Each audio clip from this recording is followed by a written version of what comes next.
By the end of his life, Mohandas Karamchand Gandhi was a globally revered icon. People called him Mahatma, the great-souled one, and sought him as the venerable father of the Indian nation.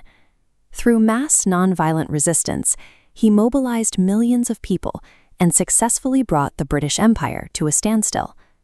But if you look at his origins in coastal Gujarat in 1869, there are no obvious signs of a grand destiny. By his own admission, his grades in school were completely average. He was extremely shy, tongue-tied in class, and consumed by teenage jealousy and what he later described as a blinding animal passion. So how does an unremarkable, highly anxious boy, lacking natural charisma, develop the tactics that would eventually collapse an empire?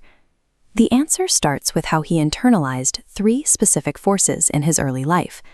The first major influence was his childhood obsession with Hindu epics. He would read and reread stories about mythological kings, like Harishchandra, a ruler who gave up his kingdom and family to keep a promise. These stories left a deep psychological mark on the young Gandhi.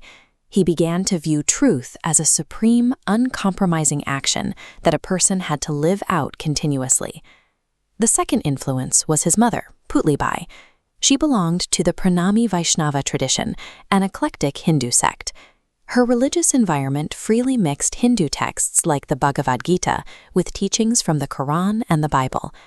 Growing up in a household where different faiths were treated with equal reverence shaped his adult commitment to religious pluralism.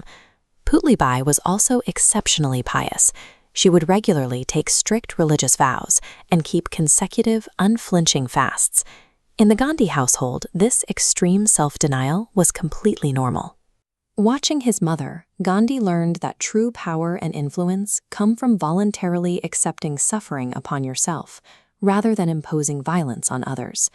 These early experiences, his mythological obsession with absolute truth, and her example of self-imposed suffering, created a mental framework where moral endurance was superior to physical force. The third major shift came from a deeply personal trauma. At age 13, Gandhi was placed into an arranged marriage with a girl named Kasturba. He later wrote about feeling intensely possessive and lustful toward his young bride. In late 1885, Gandhi's father fell severely ill. One night, the 16-year-old Gandhi was sitting by his dying father's bedside, but chose to leave the room to be with his wife. Mere minutes after he left the room, his father passed away. The timing of this event crushed the teenager. He felt immense guilt over his absence, cementing a lifelong psychological link in his mind between physical desire and deep moral failure. This guilt acted as the catalyst for his adult asceticism. It eventually drove him to take vows of brahmacharya, or complete celibacy, and embrace a life of radical self-denial. Decades later, these deeply personal experiences were externalized into a method targeting colonial rule. His mother's fasting evolved into the hunger strike, while his obsession with mythic truth became satyagraha, holding firmly to truth through nonviolent resistance. And that crushing youthful guilt translated into a strict life of simplicity. He adopted the hand-spun dhoti as a personal penance, which in turn helped him unify India's rural poor by dressing as one of them. He used the traditional wooden spinning wheel, the charkha, to physically practice this self-discipline.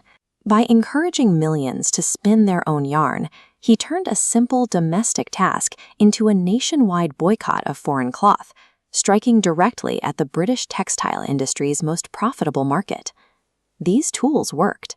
In 1947, Britain finally granted independence, but it was a bitter victory. The British Indian Empire was partitioned into 2 dominions, a Hindu-majority India and a Muslim-majority Pakistan. Millions of people were displaced, and severe religious violence broke out between Hindus and Muslims. It was a tragic contrast to the peaceful religious pluralism he had learned from his mother. Gandhi resolutely defended this pluralism, visiting affected areas to stop the violence.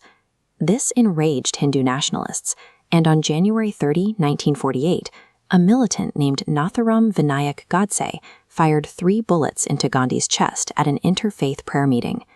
As massive crowds gathered for his funeral procession, the world mourned a man who had successfully weaponized peace.